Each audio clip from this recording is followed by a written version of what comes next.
네, 이렇게 뵙게 돼서 굉장히 제 마음이 기쁘고 감사하고 그렇습니다.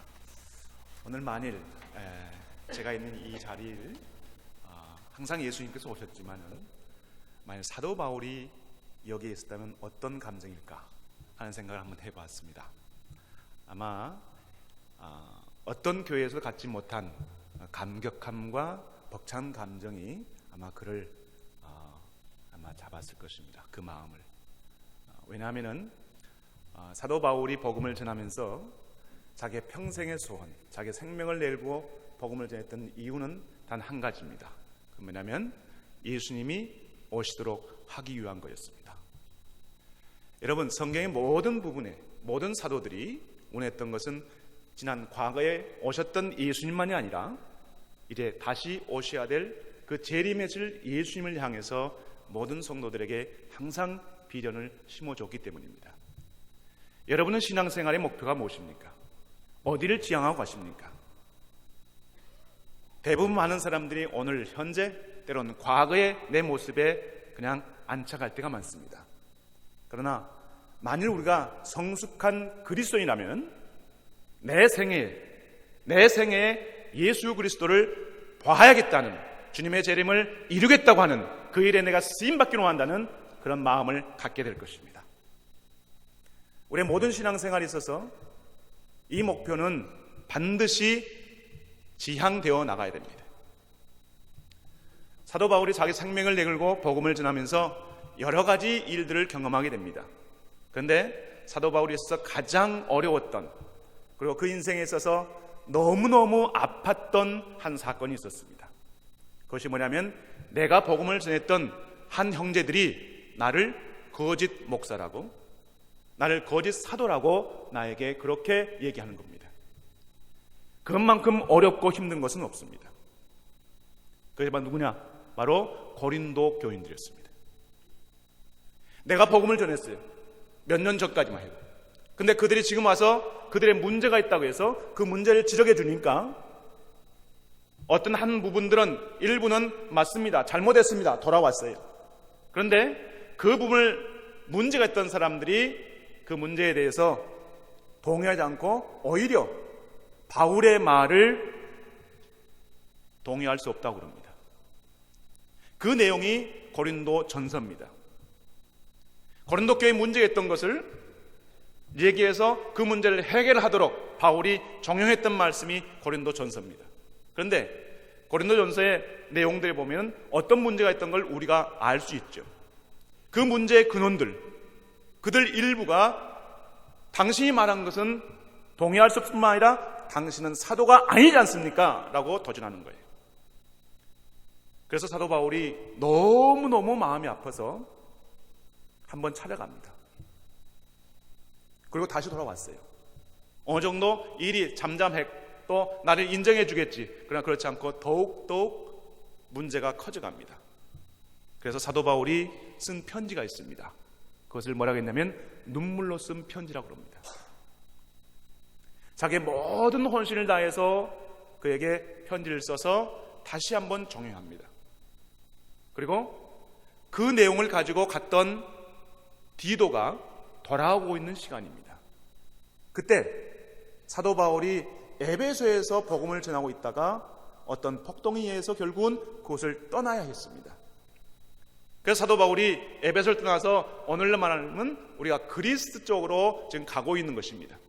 그리고 우리가 성경에 나온 빌립보 지역에 지금 디도가 와 있습니다. 근데 우리가 그리스 전에 오늘날 터키 지역에 보면 거기에 드로아가 있습니다. 성경에 보면 그 드로아 지역에 사도 바울이 왔는데 하나님께서 사도 바울에게 복음을 전하도록 문을 열어줬어요. 그런데 사도 바울이 복음을 전하도록 하나님께서 문을 열어줬는데 불구하고 복음을 전하지 않고 그곳을 떠나버립니다. 딱 한 번 있었던 사건입니다. 왜냐? 자기에게 있어서 지금 더 큰 문제가 뭐냐면 나의 사도권 문제가 어떻게 됐을까라고 하는 그 어떤 결과를 받고 싶어서 너무너무 마음이 공고해서 누굴 찾아가기 위해서요? 바로 디도를 만나기 위해서 그 드로아를 지나가 버립니다. 자, 여러분, 이 사건이 고린도후서에 기록되어 있습니다. 한번 볼까요? 고린도후서 2장에 보면은 이런 내용이 있습니다. 2장 12절에 내가 그리스도의 복음을 위하여 드로아의 이름에 주 안에서 문이 열렸으되 내가 내 형제 디도를 만나지 못함으로 내 심령이 편치 못하여 저희 드로아 사람들을 작별하고 마게도니나 오늘날 빌립보 지역이죠, 그리스 지역으로 떠났다고 말씀하고 있습니다. 바울이 이런 적이 없습니다. 그러고 나서 드로아에 가서 떠나서 빌립보 지역에 가서 결국은 디도를 만나고 자기 문제가 해결된 것을 너무너무 감사해서 쓴 편지가 고린도 후서입니다. 여러분들이 고린도 후서를 보시면은 바울이 어떤 마음을 가지고 복음을 전했는지, 어떤 환경 속에서 자기의 목숨을 내걸고 복음을 전했던 이유에 대해서 나오고 있습니다. 그러고 나서 몇 개월 후에 고린도에 갔습니다. 그러고 나서 그 고린도에 갔는데 어떤 얘기가 들리냐, 로마를 내가 한 번도 가지 않았지만은 로마에 있는 교회에서 문제가 있었고 그 문제 때문에 도저히 사도 바울이 내가 편지를 쓰지 않으면 안 되겠다고 하는 그 심령 때문에 로마서를 쓰기 시작합니다. 3개월 동안 씁니다. 자, 여러분들이 이미 로마서를 다 알고 있습니다.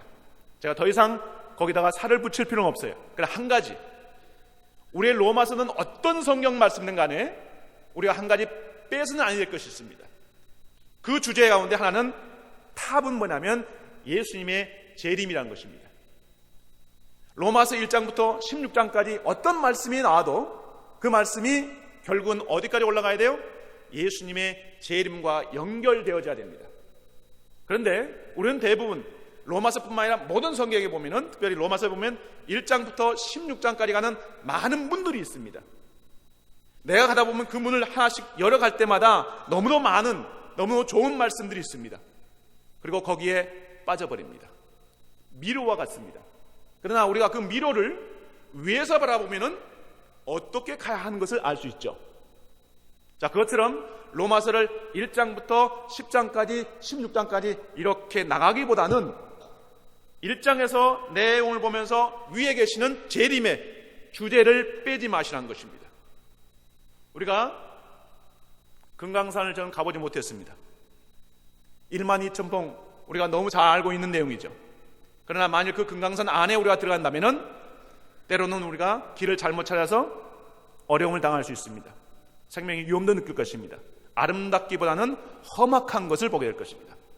그러나 멀리서 바라보기 때문에 그 산이 아름다운 것처럼, 한눈에 보이는 것처럼 로마서 전체를 주님의 재림이라고 하는 주제를 가지고 한번 여러분들이 성경을 다시 보십시오. 그러면 아주 쉬운 내용이 우리에게 들어옵니다. 예수님의 재림을 위해서 조건들이 많이 있습니다. 그 조건 가운데 빼놓을 수 없는 중요한 조건이 하나가 뭐냐면 이스라엘입니다. 이스라엘이 회복되지 못하면은 예수님은 오실 수가 없습니다. 그러나 이스라엘이 회복되기 위해서는 또 하나의 조건이 있습니다. 그 조건이 뭐냐면 열방이 충만한 수에 차야 한다는 것입니다. 흡사 피라미드처럼 생각해 보십시오. 그런데 여러분들이 주의할 것은 성경에 어디도 온 열방이 구원되어야 한다는 말씀은 없습니다. 하나님 보시기에 수가 있다는 것입니다. 그 충만한 수가 차게 되면은 마지막에 한 돌, 예루살렘이 그 마지막에 차게 될 것입니다. 그리하면 누가 오시죠? 예수님이 오시게 되어 있습니다. 이것이 성경의 진리입니다. 이것이 구속사의 그림입니다. 자, 그렇다면은 우리는 역으로 생각해 보십시다. 이걸 누가 좋아하지 않을까요? 사탄이죠. 열방이 회복되는 것을 반대하는 건 누구겠습니까? 사탄입니다. 그러면 이스라엘 회복하는 것을 누가 반대하겠습니까? 사탄입니다. 그러나 반대로 또한 하나님의 나라와 이스라엘 회복이 아무리 중요하다 할지라도 한 가지 상대 조건이 있다는 것입니다. 그것은 뭐냐? 한 개인이 예수 그리스도를 알지 못한다면 그에게는 이스라엘 아무런 가치가 없습니다. 하나님 나라가 이 땅에 임하는 것 아무런 가치가 없습니다. 그렇기 때문에 이스라엘이 중요하고 하나님 나라가 중요하다 할지라도 바울은 먼저 한 개인의 구원이 먼저 필연적으로 복음을 봐야 되는 사실을 알려주어야 했습니다. 열방이 중요하고 이스라엘이 중요하지만은 먼저 우선적으로 한 개인이 주님께 돌아와야 되는 것, 왜 돌아와야 되는지, 왜 주님께 돌아와야 되는지 그 당위성을 설명해 주기 위해서 로마서 1장부터 5장까지 설명해 줍니다. 그렇게 주님을 믿었던 한 형제가, 돌아온 형제가 어떻게 그러면 그리스도로서 성숙한 그리스도에 대하는지에 대해서 말씀하는 것이 바로 6장, 7장, 8장입니다. 우리가 로마서 전체 가운데 8장에 이런 말씀이 있죠. 마지막에 누가 우리를 그리스도의 사랑에서 끊겠느냐? 환난이냐 공고냐 핍박이냐 적시냐 기쁨이냐 칼이랴. 내가 확신하오니 사망이나 생명이나 천사나 권세들이나 현지나 장래나 능력이나 높음이나 기쁨이나 다른 아무 필요물이라도 우리를 우리 주 예수 그리스도 안에 있는 하나님의 사랑 안에서 끊을 수 있다? 없다라고 고백할 수 있는 이 사람, 이렇게 내 자신을 하나님 앞에 드릴 수 있는 이 사람만이 이제 바울의 심정을 이해할 수 있습니다. 뭘까요? 이스라엘입니다. 그에게만, 그분들에게만 이스라엘을 품을 수 있는, 아니 일반인에게는 이스라엘을 쉽게 얘기할 수 없는 그런 이스라엘입니다. 여러분 생활 가운데 만일 이전에 목사님이 말씀하셨던 것 다르게 이스라엘에 대한 도전을 많이 주실 것입니다. 그러나 때로는 위험합니다. 저는 그렇게 경험하고 그렇게 살아왔습니다. 지금도요. 이스라엘은 흡사 잠자는 사자의 코털을 건드리는 것처럼 사단에게 가장 예민한 반응을 보이게 합니다. 여러분들이 어떤 문제든 간에 이스라엘 연관된 부분에 있어서 뭔가 나도 모르게 방해가 되고 있다는 것들 느끼실 때면 그것은 바로 사단이 여러분들을 공격하고 있다고 생각하시면 됩니다. 그러나 반대로 그렇기 때문에 같이 있는 일인 것입니다. 자, 그런데 그럼 여러분들이 여기서 한 가지 이제 전제해야 될 것이 있습니다. 그러면 왜 어떤 일이 과연 로마의 형제들에게 있었느냐 하는 것입니다. 이 부분들 여러분들이 좀 이해하지 못했을 것입니다. 자, 사도 바울이 이 편지를 쓰고 있는 시기는 AD 57년입니다. 그런데 실은 사도 바울이 51년경에, AD 51년경에 고린도에 처음 복음을 전했을 때 브리스길라와 아골라라고 하는 성도들이 로마에서 어디로 와요? 고린도로 온 것이 있습니다. 사도행전 18장 보십시오. 잠깐요. 사도행전 18장에 보겠습니다.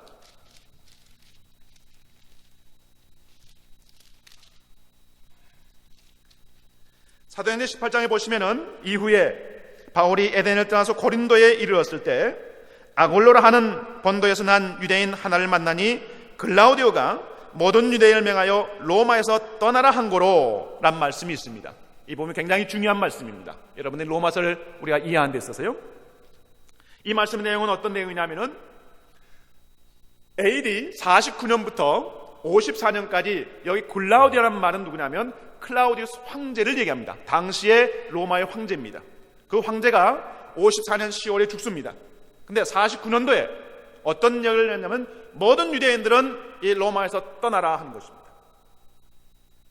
그것 때문에 바로 여기 나온 누구죠? 아골라라고 하는 이 형제가, 이분이 지금 로마에 살다가 어디로 왔어요?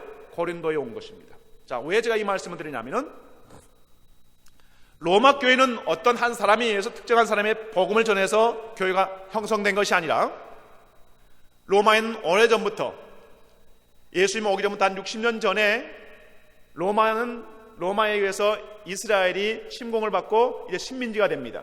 그때 많은 사람들이 끌려서 어디로 가냐면 로마까지 갑니다. 노예가 되어서. 그런데 100년이 안 되어서 유대인들은 시민권을 가지고 자유를 누리는 그런 사람이 되었습니다.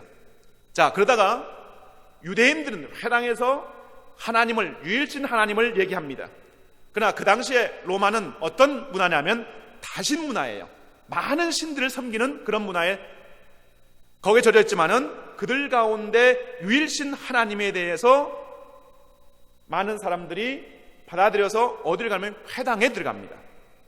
자, 그런데 예수님이 돌아가시는 그 해에 그들이 어디를 왔어요? 매년 왔지만은 6월절과 77절, 때론 장막절 행사 때마다 로마인들이 어디를 와요? 예루살렘을 방문합니다. 그런데 AD 33년경에 예수님이 돌아가신 그 해에 바로 오순절을 절기를 지키고 어떤 오력했던 그 로마인 가운데 일부가 바로 복음을 받아들이게 됩니다. 그들은 로마인뿐만 아니라 유대인도 섞여 있었습니다. 그러나 복음을 받아들이는데 훨씬 더 쉬웠던 것들이 누구냐면 로마인들입니다. 자, 그렇게 복음을 받았던 사람들이 성령을 체험했기 때문에, 이론적이 아니기 때문에 자기 생활에 들어가서 로마에 가서 회당에 가서 잠잠하지 않았다는 것입니다. 그럼 어떤 현상이 있을까요? 회당 안에 분열이 있습니다. 왜냐하면 복음을 받아들인 로마인 형제들이 열심히 자기의 삶을 간증하는데 그 안에 있는 유대인들이 받아주지 않습니다. 그래서 그들끼리 나와서 일부 유대인과 함께 또 하나의 회당을 차렸습니다. 이 회당을 우리는 교회라고 그럽니다. 초기에는 회당과 교회란 말이 동일하게 생각하시면 됩니다. 자, 회당은 토라 중심이고 교회는 예수님 중심이라 생각하시면 됩니다. 자, 그런데 문제가 뭐냐면 회당 안에 복음을 받았던 유대인들이 끝까지 남아 있었습니다. 그럼 매 주마다 그들이 토론도 하고 나중에는 분쟁이 있고 심지어 이런 대립이, 물리적인 대립이 있기 시작합니다. 그래서 로마시의 안식일만 되면은 회당에서 그런 분쟁이 있는 것이 하나의 사회적 문제가 되어버렸습니다. 이 일이 있자 글라우디우스 황제가 로마 정부는 안 되겠다 싶어서 모든 유대인들, 그가 예수 믿던 안 믿던 간에 모든 유대인을 뭐라고요? 추방한 것입니다. 바로 여기 나오는 사도행전 18장에 나온 내용이 그 내용입니다. 그게 AD 49년입니다. 자, 그러고 나서 54년 5년 후에 그 황제가 죽자 누가요? 이전에 나갔던 유대인들이 다시 생업을 찾아서 돌아오기 시작합니다. 그런데 문제가 생겼습니다. 무슨 문제냐면 이전에 회당에, 이전에 교회에 있었던 형제들의 신앙인들이 대부분 유대인들이 그 안에서 어떤 신앙의 어떤 리더십을 이루었던 사람들은 과연 누굴까요? 다시 말해, 교회 안에서 유대인과 로마인들이 신앙생활을 하고 있습니다. 근데 그들 가운데 어떤 사람들이 신앙적인 리더십을 가지고 있었을까요? 유대인일까요? 아니면 로마인일까요? 왜 말씀 못하세요? 예? 아닙니다. 로마인들이 아니에요. 예, 유대인입니다. 왜냐하면은 잘 보세요. 유대인들은 이미 우리 로마서에 나오지만요, 오래전부터 말씀을 가지고 있었어요. 근데 로마의 형제들은 나중에 성인이 되어서 예수를 믿었기 때문에 그들에겐 말씀을 이렇게 듣는다는 것이 쉽지가 않았습니다. 생활한다는 것이요. 그리고 또 한 가지, 여러분들이 이제 이 말씀은 굉장히 많은 시간이 필요한데요, 저는 항상 이 부분이 여러분들에게 이제 익숙하지 않는 내용인데, 우리가 성경을 한 손에 들고 있는 시대를 여러분, 우리가 우리 시대에 가능했다는 사실을 아세요? 우리는 지금 너무 성경 말씀이 흔하고 가까우니까 이게 어느 시대나 우리가 이렇게 66권을 보리라고 생각을 해요. 아닙니다. 단 반세기만 해도, 여러분, 한 세기요? 1914년도에 이런 성경을 가지고 있는 사람이 있었어요? 없었습니다. 무슨 말씀일까요?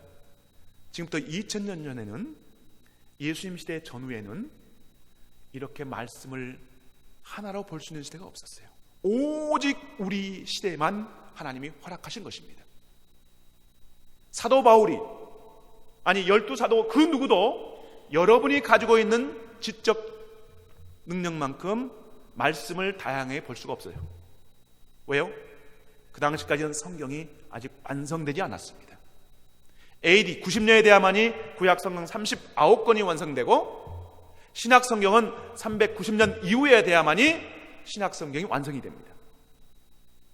그리고 중서시대 어느 누구도 성경을 볼 수가 없었어요.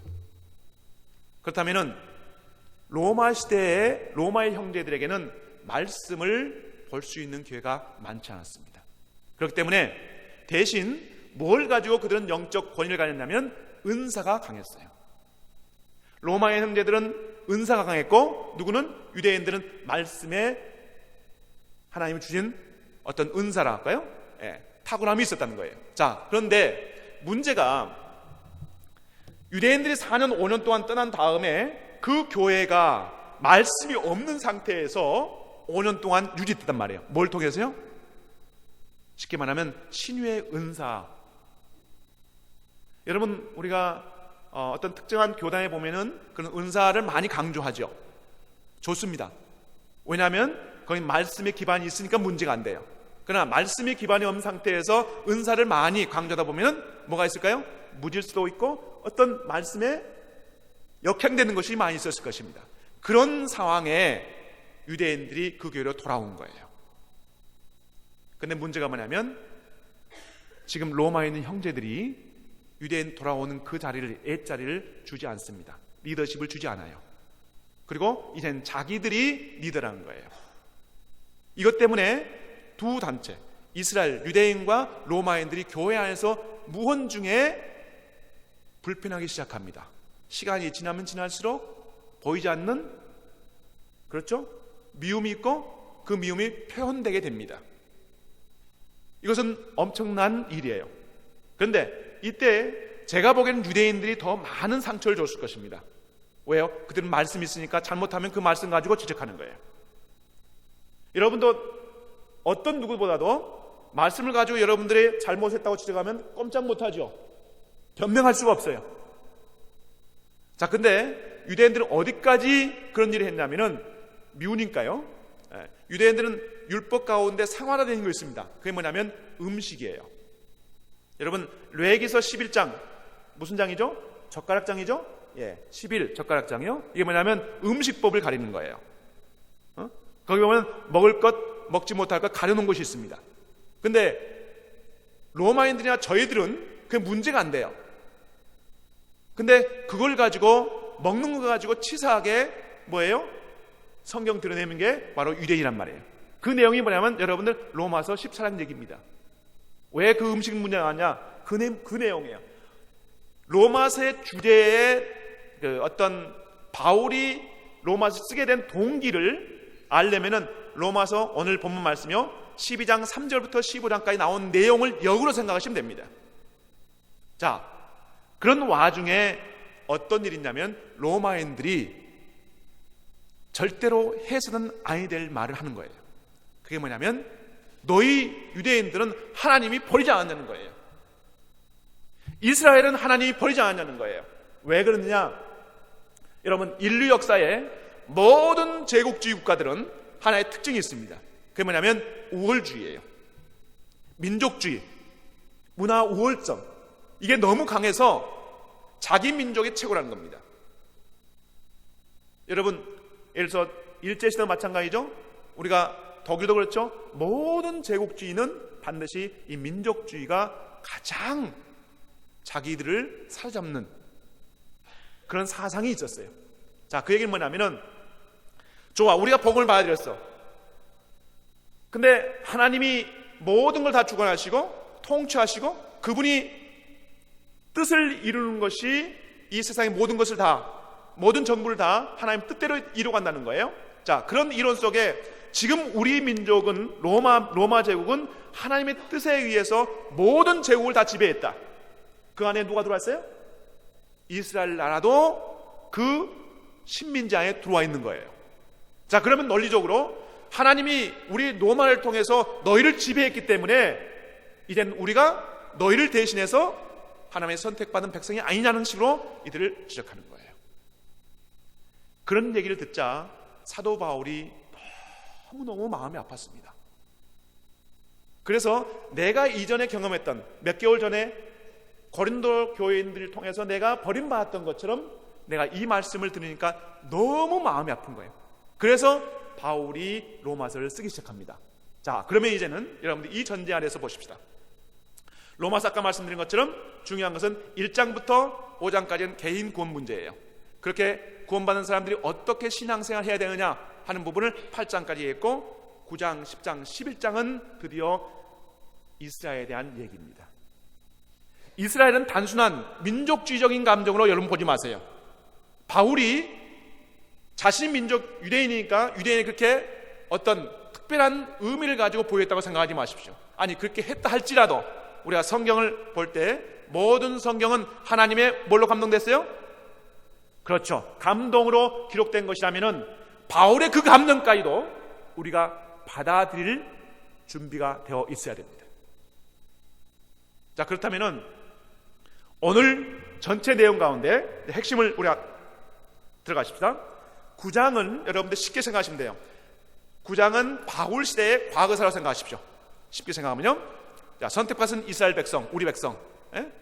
10장 바로 바울의 현대사입니다. 바울 시대의 현재 이스라엘 모습, 어떤 영적인 상황. 11장 그럼에 불구하고 앞으로 이스라엘은 어떻게 될 것인가. 자, 11장. 자, 그런데 결론부터 제가 잠깐 말씀드리기 전에 11장 15절 말씀 먼저 보겠습니다. 여러분들이 만일 여러분 주변에 이스라엘이 왜 우리가 이스라엘을 품어야 됩니까? 하는 것을 한마디로 여러분들이 말씀을 본다면은 이 말씀을 보시면 됩니다. 자, 이 말씀 한번 볼까요? 전체가요. 자, 한번 다 읽어볼까요? 시작.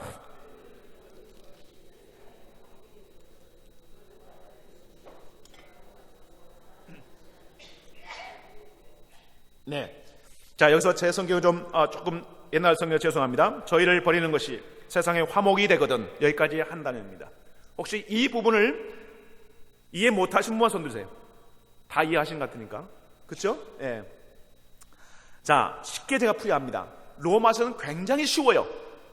로마서 어렵게 보지 마세요. 주석 볼 필요 없어요. 왜냐하면 사도 바울이 당시에 로마에 있는 형제들이 믿는 사람들이 아주 지식인들이 아니에요. 홈레스처럼 어렵고 집 없고 헐벗는 사람, 쉽게 말하면 무식한 사람이 많아요. 그런 사람들에게 2000년 후에나 어떤 특정한 신학자가 말하는 그렇게 해서 풀어질 만큼 어렵게 쓴 내용이 아니라는 것입니다. 읽으면 돼요. 이해대원들이 읽으세요. 이해하세요. 그러면 저희를 버리는 것, 그 버린다는 말이 표현이 좀 잘못됐어요. 저희 이제 이스라엘에서는 저희 아이들이 히브리어를 같이 보는데 원문에 보면은 밀어내는 겁니다. 버려서 없애는 게 아니에요. 하나님께서 의도적으로 밀어내는 것이에요. 자, 하나님께서 밀어내는 이유는 뭐냐는 거예요. 저를 버리는 것은, 이스라엘 버리는 것은 세상을 화목하게 한다. 무슨 말이냐면 이스라엘 이것 같습니다. 자, 이게 하나의 좋은 수정과 같다고 생각하십시오. 빛이 나는, 불이 있는데 불을 끄면 여기에 뭐가 있죠? 빛이 있죠. 이걸 떨어뜨리면 어떡할까요? 이게 깨져서 쫙 퍼지겠죠? 그래서 저 끝까지 이 빛이 깨져서 빛이 날 것입니다. 무슨 말이냐? 이스라엘을 하나님께서 세상 앞에 떨어뜨렸어요. 그러자 그 떨어뜨린 데서 퍼져서 빛을 발하는데 그 빛이 뭐예요? 복음입니다. 자, 그로 인해서 그 복음이 세상을 하나님과 어떤 관계로 만들어요? 화목한 관계로 만들 것이라는 거예요. 여기에는 시제는 이것은 미래 시제입니다. 아직 되지 않았어요. 사도 바울 시대에는 미래 시대예요. 그러나 우리가 2000년의 시간 지난 다음에 보면은 현재로 보고 과거로 보면은 이미 하나님과 세상이 많이 화목됐죠? 다시 말해, 여러분과 제가 복음을 받아들였고 그 근원을 계속 뒤로 가보면 누가 나와요? 이스라엘 사람들이 나옵니다. 이들이 그 땅에서 흩어져고 복음을 열방에 흩어졌기 때문에, 주었기 때문에 우리가 복음을 받고 하나님과 화목한 관계가 될 수 있었다는 것입니다. 자, 이 말씀이 맞다면은 그 다음 문장도 맞을 것입니다. 자, 그 받아들인 것이 죽은 자 가운데서 살아나는 것이 아니면 무엇이냐? 언제 죽은 자들이 부활하죠? 누가 오실 때? 맞습니다. 예수님이 다시 오신다는 거예요. 언제 오신다는 거예요? 유대인들이, 이스라엘 백성들이 그 나라로 쫓겨나서 열방에 흩어질 때는 세상을 화목하는 역할을 했는데 그들이 다시 돌아와서 복음을 받아들인다면 죽은 자, 다시 말해 예수님이 오신 것이 아니면 무엇이겠느냐? 이스라엘 민족이 중요해서가 아니라 예수님을 우리가 다시 오시도록 하기 위해서는 하나님이 정하신 그 방법대로, 그 률대로 해야 되기 때문에, 하나님이 선택하셨기 때문에, 정하셨기 때문에 그렇게 대한다는 것입니다. 자, 그렇다면 이 사실을 아는 모든 사람들은 이제 나의 가장 보배롭고 고귀하고 가장 귀한 것을 주님의 재림을 위해서, 이스라엘을 위해서 내가 뭔가 해야겠다는 생각이 들까 안 들까요? 당연하죠. 그러나 그 생각이 여러분의 생각이요, 로마인들의 생각이었습니다. 당연히 내가 이제 알았습니다. 바울 선생님, 바울 사도요, 내가 내 재산을 들여서, 아니 내 자신을 들여서, 내 청춘을 들여서 내가 이스라엘 가겠습니다. 아니 내가 24시간 그들 위해서 기도하겠습니다.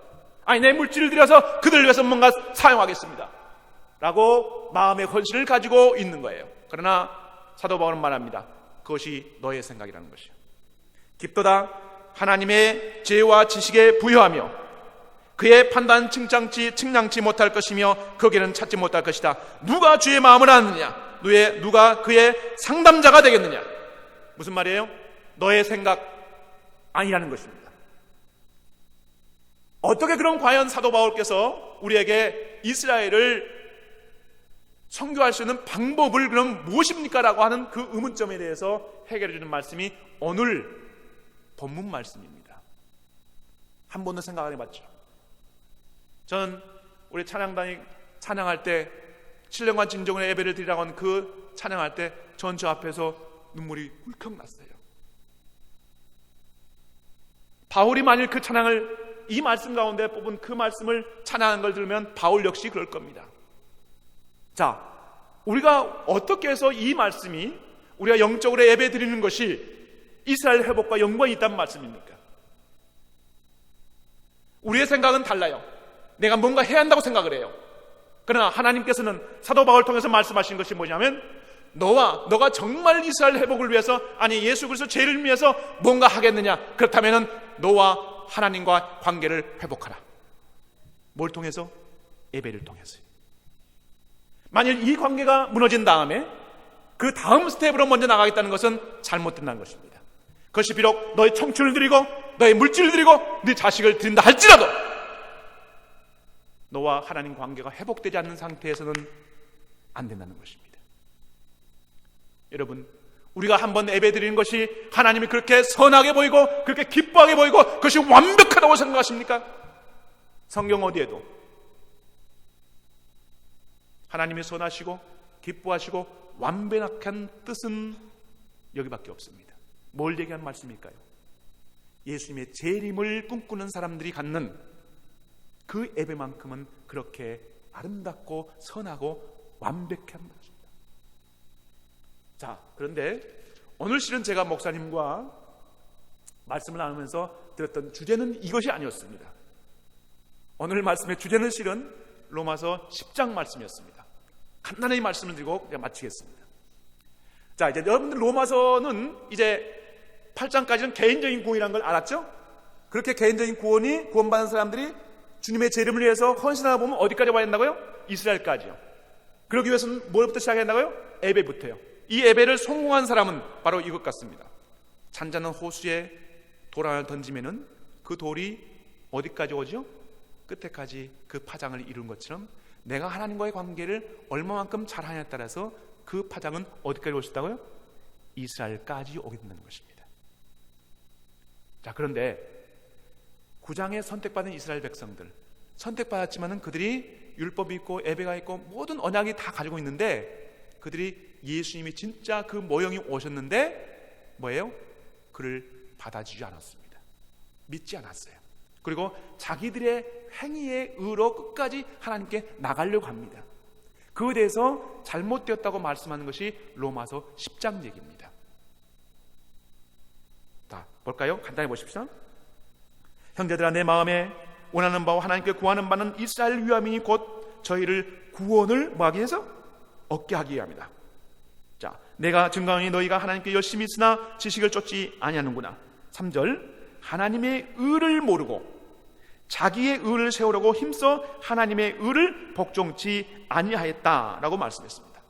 자, 그러면서 4절에 보시면은 그리스도는 모든 믿는 자에게 뭘 이룬다?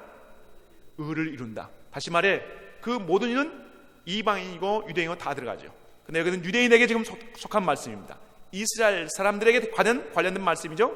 그래서 율법을 쫓고 있는 그들에게 하는 말이 바로 예수님을 믿으면은 그를 통해서 너의 의를 다 이룰 수 있다는 것입니다. 율법의 의를. 그래서 율법의 마침이라고 하는 말씀을 썼습니다. 자, 그리고 나서 3절 4절부터 8절까지는 이런 이스라엘의 어떤 율법으로 의를 이루려고 하는 그들이 잘못됐다는 것을 말씀해주고 있고요. 9절부터 17절까지 말씀은 유대인뿐만 아니라 한 개인이라도 어떻게 해서 의로울 수 있냐? 그것은 믿음을 통해서 의로울 수 있다는 것입니다. 자, 그러면서 그 예를 들어준 거예요. 자, 만일 9절에 보시면 너가 만일 너 입으로 주님을 신하고 예수님을 신하고 또 하나님께서 그 예수님을 죽은 자 가운데 살아나신 것을 믿는다면은 구원을 얻는다고 말씀합니다. 그런데 이 복음을 어떻게 우리가 받아들이냐 하는 것이에요. 그 순서상이 나오고 있습니다. 10절에 보시면 봅시다. 사람이 마음에 물어 의되고 입으로 신하여 구원에 이른다. 자, 11절로 17절 말씀을 하나로 추가한다면 어떤 한 개인이, 여러분 마찬가지예요. 저도 마찬가지고요. 내가 어떻게 복음을 받아들였습니까? 누군가를 통해서 전달해줬기 때문에 내가 복음을 받아들였죠. 그렇지 않나요?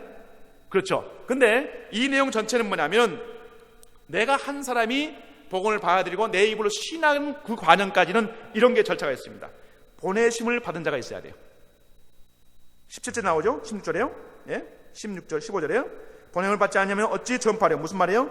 보내심을 받은 자, 선교사가 있어야만이 전파하는 자, 전도자가 있는 것이고, 그래야만이 듣는 자가 있고, 듣는 자 가운데 믿는 자가 있고, 믿는 자 가운데 예수 그리스도 이름을 부르는 자가 구원을 받는다라고 하는 것이 바로 10장 내용의 말씀입니다. 한 개인이라도 이렇게 복음을 받아들이는 순수가 있는 것처럼 이 10장 내용 전체는 누구 내용이라고 해주기며 이스라엘 얘기입니다. 18절로 21절 말씀은 한 민족, 이방의 한 나라를 통해서 이스라엘이 그렇게 복음을 받게 되어 있다는 것입니다. 한 개인이 아니라 한 어떤 특정한 이방인을 통해서 하나님께서 그를 사용하셔서 이스라엘의 복음을 전할 것이라는 것을 사도 바울이 지금 말씀하고 있어요. 어디서요? 이사야를 통해서 또 신명기를 통해서 말씀했던 모세의 말씀을 통해서 또한 이사야가 예언했던 그 말씀을 통해서 지금 그 이방인이 바로 우리 민족에게 나중에 복음을 전해진 민족이라고 확신했던 것입니다. 그래서 바울은 실은 이 민족이 어디에 있는 걸 알았어요. 정확하게 어디인지 모르지만은 방향을 알았습니다. 그래서 그쪽을 향해서 계속 복음을 먼저 전하려고 그랬어요. 왜요? 가급적 빨리 그 민족에게 복음을 전해지면 어떡할까요? 나중에 우리 민족에게 복음을 전할 수 있기 때문입니다. 그것이 어디냐? 바로 이스라엘 기준에서 동쪽이면서 북쪽인 나라예요. 그래서 사도 바울이 가급적이면 어디예요? 터키, 북쪽. 그래서 아시아 쪽을 복음을 전하게 된 이유가 있습니다. 바울은 알고 있어요. 자, 제가 시간이 다 됐습니다. 그 나라가 어딘지는 몰라요. 그러나 우리가 이사야를 찾아보면은, 이사야를 분명히 보면은 그 나라가 존재하는 곳은 아시아권 가운데 한 나라입니다. 제가 함께 사역했던 우리 키스 인틀도 목사 하는 말이, 제가 그렇게 얘기하니까 알아요. 너 한국이라고 생각하지? 응? 네. 그러면서 하는 말씀이 필리핀일 수도 있다. 이 얘기는 뭐냐면은 그 말씀에 의하면은 아시아권 가운데 한 나라라는 거예요. 응? 지금 실은 당신은, 키스 목사님은 한국이라고 믿어요. 한국이라고 믿습니다. 저도 그렇게 믿어요. 제가 이제 다음에 오시면은 제가 이 부분을 제가 말씀을 드리겠습니다. 결론으로 이사야서 55장 5절만 읽고 제가 오늘 마치겠습니다. 이 말씀은 저의 모든 것을 이끌어가는, 제가 지금까지 25년 동안 또 앞으로도 제가 이 말씀은 오늘 이 시간 이후로는 아마 여러분에게도 이 말씀은 새로워질 것입니다. 자, 이런 말씀이 있습니다. 다 읽지 않겠습니다. 먼저 6절 한번 읽겠습니다. 너희는 주를 만날 때 찾으라. 가까이 계실 때 그를 부르라.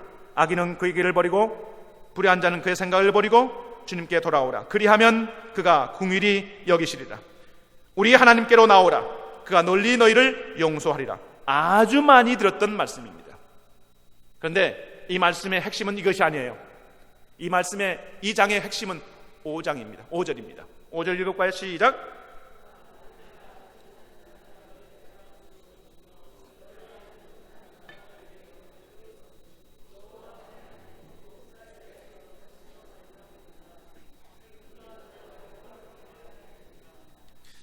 아멘. 죄송합니다. 시간이 조금 5분 늦었는데요. 좋습니다. 그럴까요? 예, 감사합니다. 제가 어딜 가도 저는 시간이 중요하거든요. 좀 많은 시간이 좀 필요한데 저는 밤을 새워 줬습니다. 그러니까 어쨌든 자, 오늘 이 말씀만 제가 잠깐 보고 마치겠습니다. 이스라엘아, 보라, 너가 알지 못하는 나라. 여기 나라는 말은 단수입니다. 한 이방 나라예요. 이스라엘 아닙니다. 너 이스라엘아, 너가 알지 못하는 한 이방 나라를 부를 거란 거예요. 부를 것이다. 너를 알지 못하는 나라가 너에게 달려올 것은, 나라란 말이 어디 이방 나라입니다. 이방 나라는 말은 단수입니다. 달려온다는 말은 복수입니다. 무슨 말일까요? 한 나라 땅이 달려올까요? 누가 달려오죠? 그 나라 사람들이 온다는 것입니다. 왜 원하는 거예요? 하나님의 영광을 보여주기 위해서, 나타내주기 위해서, 주기 위해서. 뭘까요? 복음입니다.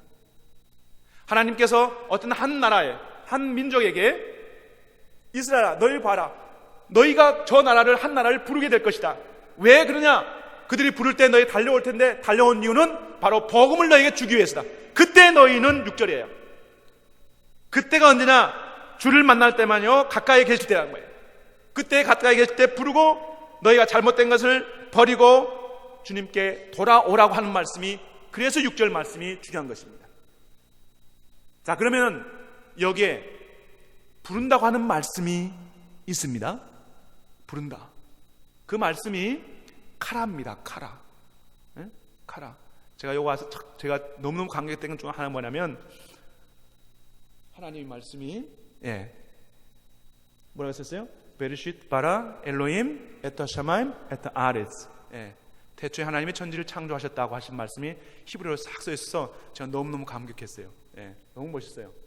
자, 그런데 히브리어는 어쨌든 동사와 명사가 좀 바뀌면은 동사가 명사가 돼요. 그러면 우리가 쉽게 말하면 부른다고 하는 그 동사를 명사화하면은 부르는 사람, 부르는 자가 되겠죠. 근데 부르는 자 그러면은 코레가 됩니다. 코레. 근데 여러분, 재밌는 이름이 있어요. 여러분 이름은 누가 지어줬죠? 여러분 부모님이 지어줬어요. 그렇잖아요? 너는 이런 인생이 되어라. 근데 우리나라는 누가 지어줬을까요? 위에 분이 허락하니까 가능했겠죠. 그렇죠? 코리아가 여러분 어떤 의미인지 아세요? 여기에 나와 있어요. 지금요. 여기에 부른다고 하는 그 언어를 가지고 있는 게 우리나라 이름입니다. 그 뜻을 그대로 직역하면은 코리아란 말은 히브리어로 그대로 제가 써가지고 이렇게 표현한다면은, 직역한다면 여호와께서 부르는 자, 이 뜻이 바로 코리아입니다. 여러분이 믿든 말든 저는 이 말씀을 믿어요. 저는 이스라엘에서 내가 복음을 전할 수가 없습니다. 전 추방당해요. 잘못되면요. 그러나 제가 말이 언어가 되기 때문에 언제든지 어떤 사람들을 만나서는 대화가 됩니다. 제가 20년 이상, 25년 살았다고 그러면 다 물어봐요. 뭐 하는지, 어떤 일을 하고 있는지, 왜 왔는지. 자녀가 셋이 있고 그들 가운데 지금 뭐 군대에 가고 이제 딸도 군대 셋째도 가야 되는데, 어쨌든 이런 데 가게 되면 굉장히 사람들이 신기해해요. 자, 그때 마지막에 제가 그들 앞에서 한 가지를 제가 묻습니다. 너 우리나라 이름이 뭔지 아니? 코리아. 그냥 고유명사예요. 저 아시아권은 한 나라예요. 한 번도 생각 안 해봤어요. 그래서 제가 그들에게 한번 써봐라 그럽니다. 정의를 도죠. 웃기는 거예요. 그런데 어떤 사람은 쓰는 과정에 쓰지 못해요. 또 어떤 사람은 쓰고 나서 입을 많은 사람이 반응했습니다. 왜 그러냐? 너무너무 이름이 좋아요. 신기해요. 하나님께서 부르는 자란 뜻이에요. 그런 민족이 어디 있냐고요.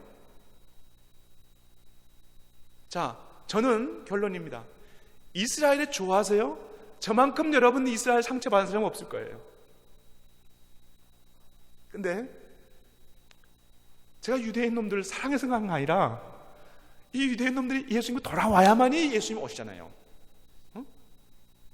이스라엘 우리가 품어야 된 것은 그들이 좋아서가 아니라 이스라엘에 돌아와야만이 주님이 오시기 때문에 우리가 그 일에 대해서 의식을 가지고 나가야 됩니다.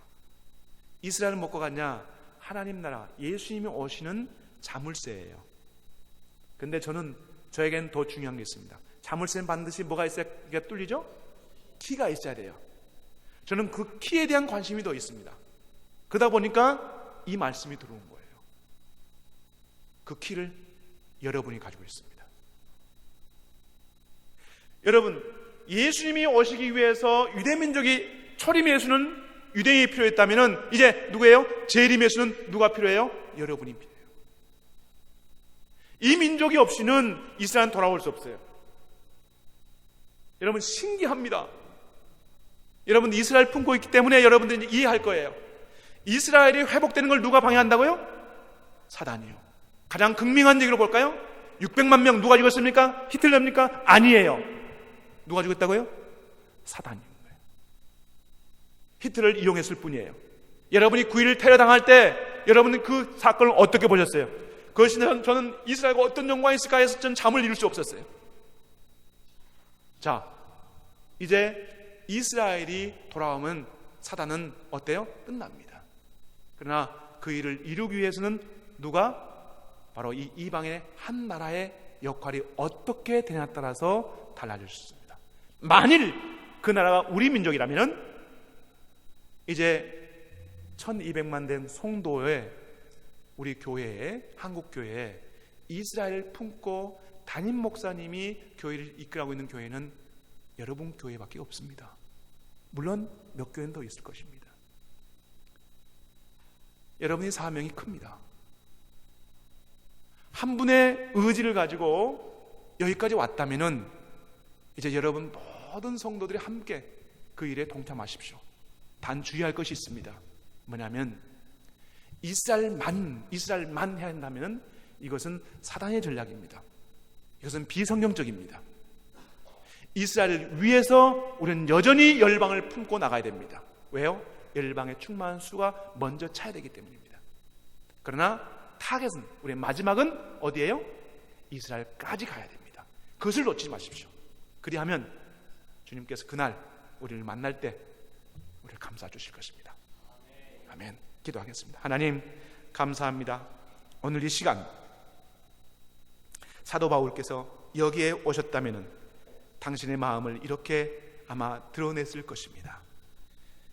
드러내지 못하고 표현되지 못했던 부분이 있다면 하나님 용서해 주시고, 또한 우리 모두가 다 이제 알았으니까 성령께서 매 시간마다 하나님께서 함께해 주셔서 새로운 계시의 능력을 이들에게 보여주셔서 많은 말씀 가운데 풀어진 역사 있게 하여 주시고, 그 일을 위하여 우리 영색교회가 한국교회를 이끌어 나가는 귀한 롤모델로 하나님 사용하여 주시옵소서. 오늘도 함께 하신 것을 감사하고 예수와 이름으로 기도합니다. 아멘.